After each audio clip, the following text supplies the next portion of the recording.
সূরা নামলের 35-36 নম্বর আয়াত। রানী বিলকিস সুলাইমান নবীর কাছে আত্মসমর্পণ করার আগে একটু পরীক্ষা করতে চায় যে বাদশার কাছে একটু হাদিয়া পাঠাই।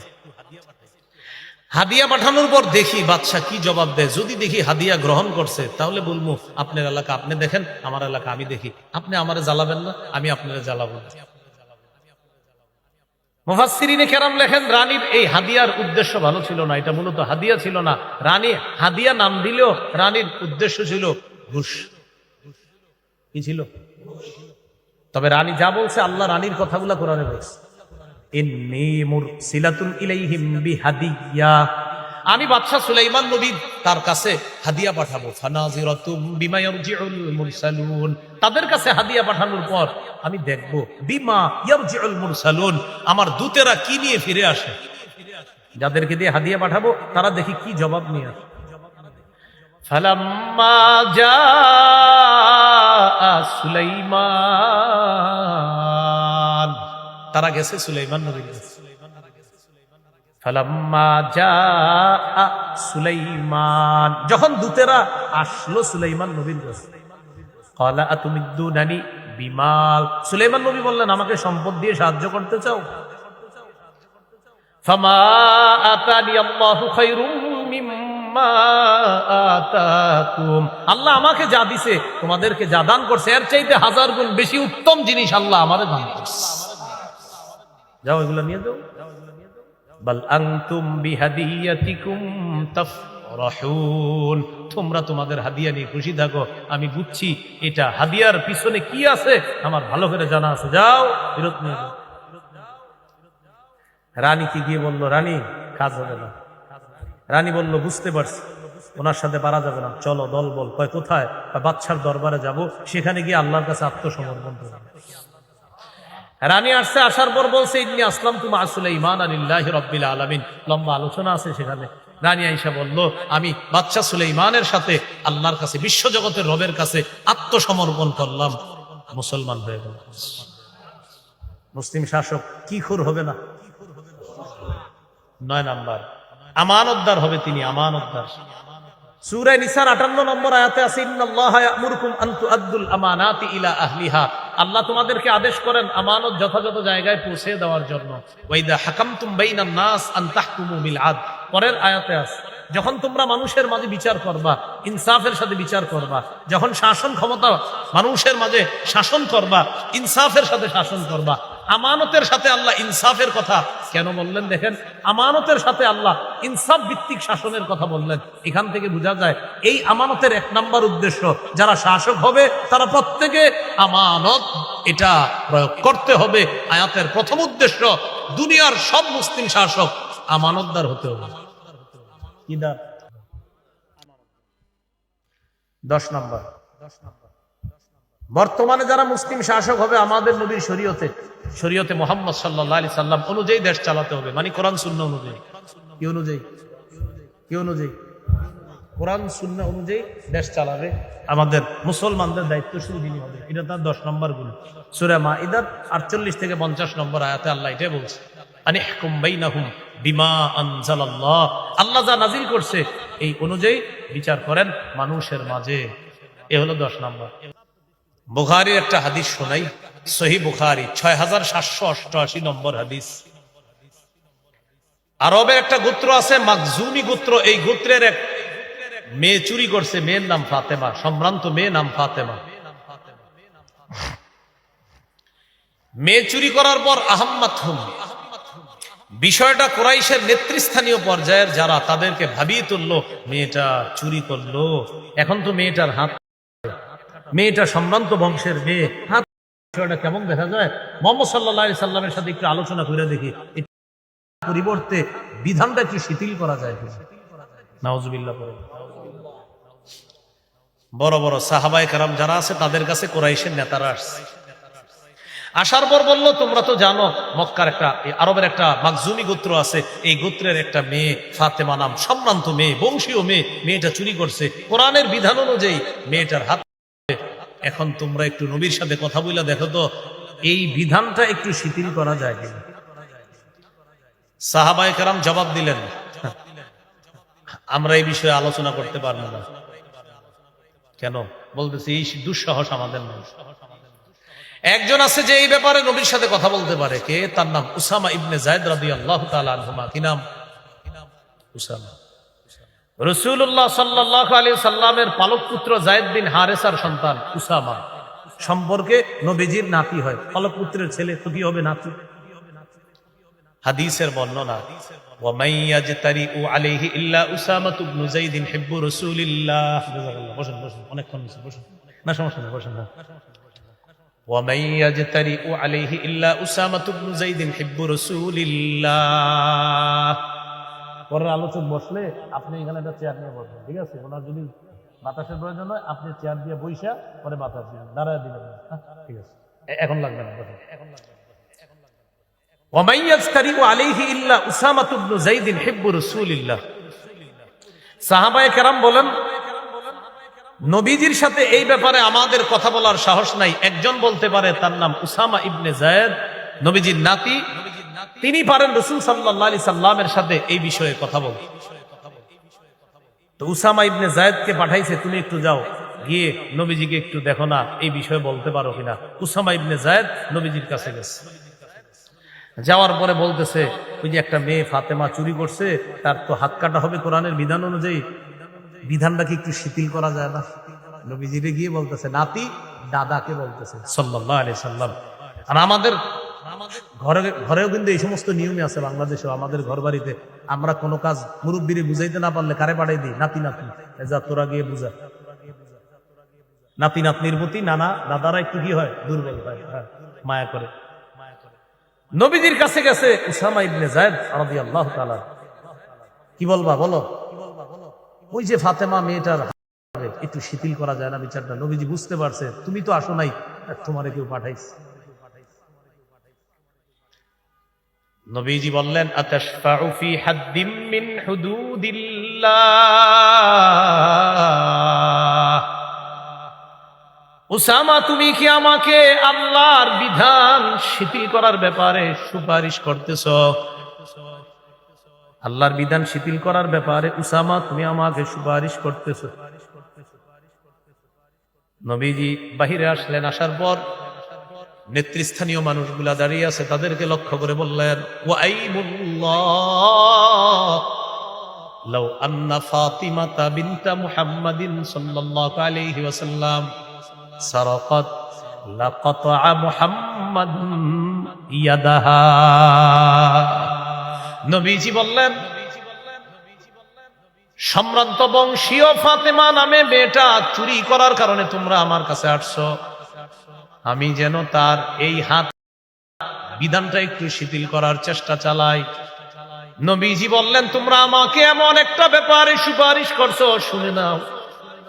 আজকে এই ফাতেমা চুরি না করে আমি নবী মুহাম্মদের মেয়ে ফাতেমা যদি চুরি করত, ওই ফাতেমা চুরি না করে আমি নবী মুহাম্মদের কন্যা ফাতেমা যদি চুরি করত, আমি নবী মুহাম্মদ আমার কন্যা ফাতেমার আল্লাহর বিধান আমি বাস্তবায়ন করতাম।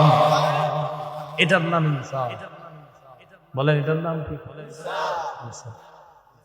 মুসলিম শাসকের 2 নম্বর গুণ ইনসাফ প্রতিষ্ঠিত করা। মুসলিম শাসকের 3 নম্বর গুণ অন্যায়ের পথ পরিহার করে ন্যায়ের পথে চলবে।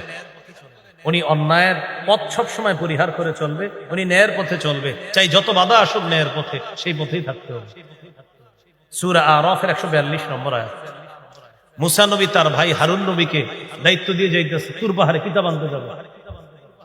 وقال موسى لأخيه هارون اخلفني في قومي وأصلح ولا تتبع سبيل المفسدين। ভাইজান, আমি তো তুর পাহাড়ে যাচ্ছি কিতাব আনার জন্য, আমি আপনাকে প্রতিনিধি বানায়া গেলাম, আমার অবর্তমানে আপনি দায়িত্ব পালন করবেন।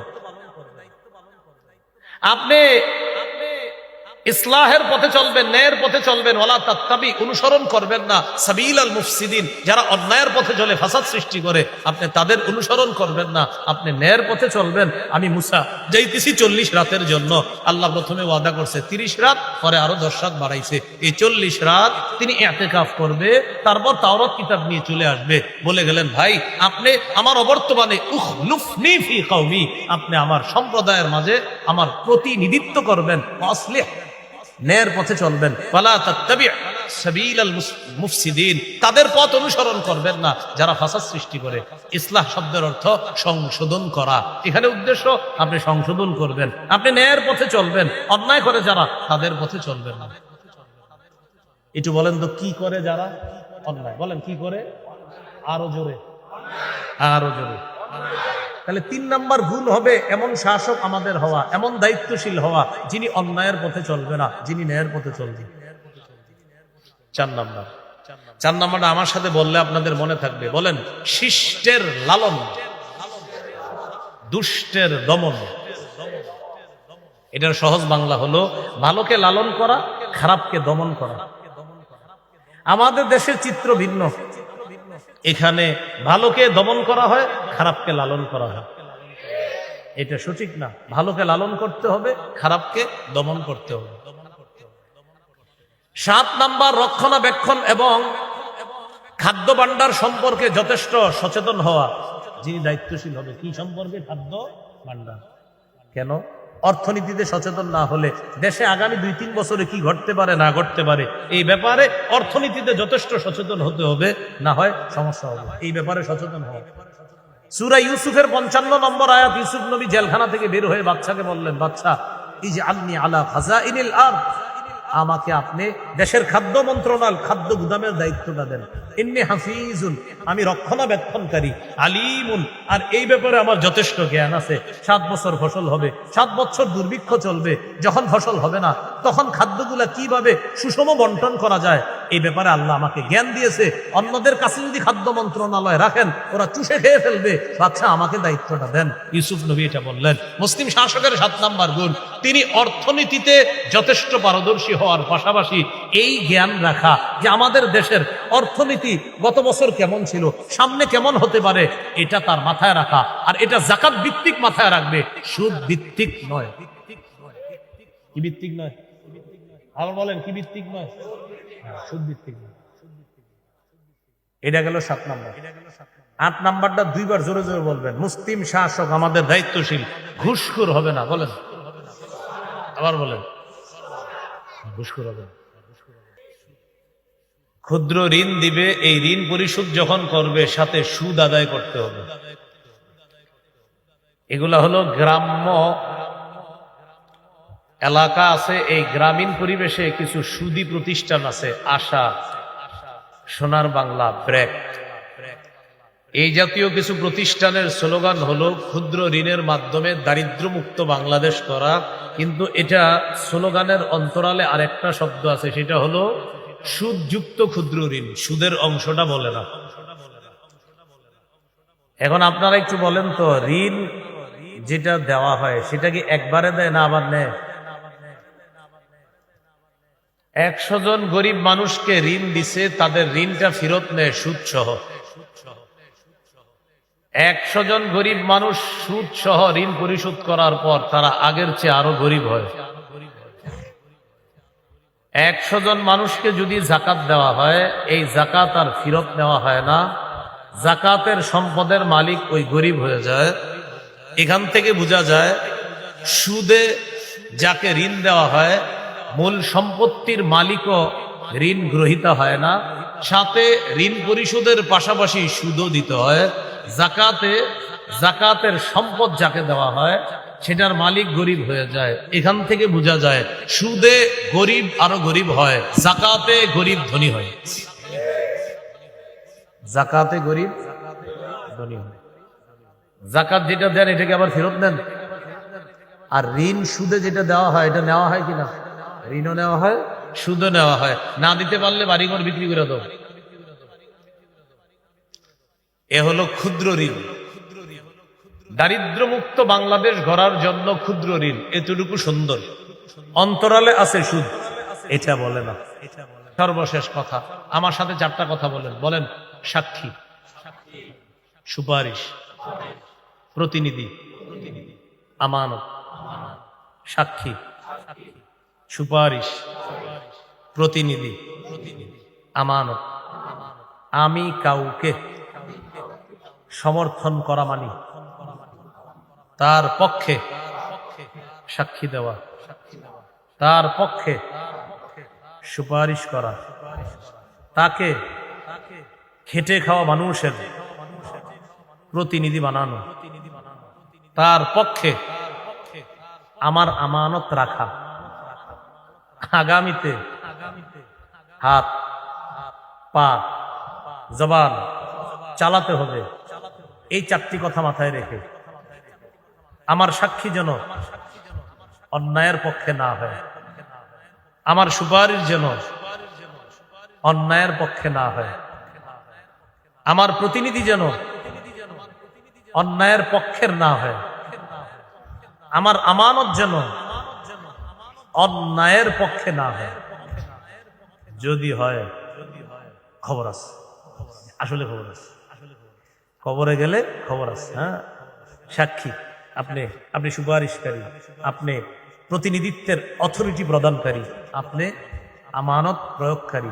এই 4টা যদি ঝামেলা করেন, হাত, পা আর জবান, তাহলে কিন্তু খবর আছে। সূরা হামিম আস-সাজদা 20-21 নম্বর আয়াত, 24 নম্বর পারা, 17-18 নম্বর পৃষ্ঠায় আল্লাহ পাক রব্বুল আলামিন বলে দিয়েছেন, জাহান্নামের সামনে যাওয়ার পর তাদের কান, শাহিদা আলাইহিম সামউহুম, কান সাক্ষী দিবে, আবসারুহুম, চোখ সাক্ষী দিবে, জুলুদুহুম, চামড়া সাক্ষী দিবে। এরাও সাক্ষী দেওয়া শুরু করবে সেদিন। এই জন্য প্রিয় ভাইয়েরা, খুব বুঝে শুনে সামনের দিকে আগাবেন। সর্বশেষ মহব্বতের দাবি, পারলে ভালো কাজের সমর্থন করবেন। যদি না পারেন যে হুজুর আমি ওই জায়গায় গেলে আমার ঝামেলা হবে, ঘরে বসে থাকেন, ঈমান নষ্ট করেন না। তারপরেও অন্যায়ের পক্ষপাতিত্ব করবেন না। কিসের পক্ষপাতিত্ব করবেন না? আল্লাহ আমাদের সকলকে যে কথাগুলো বললাম শুনলাম আমল করার তৌফিক দান করেন। সুবহানাল্লাহি ওয়া বিহামদিহি। আচ্ছা, সুবহানাল্লাহি ওয়া বিহামদিহি।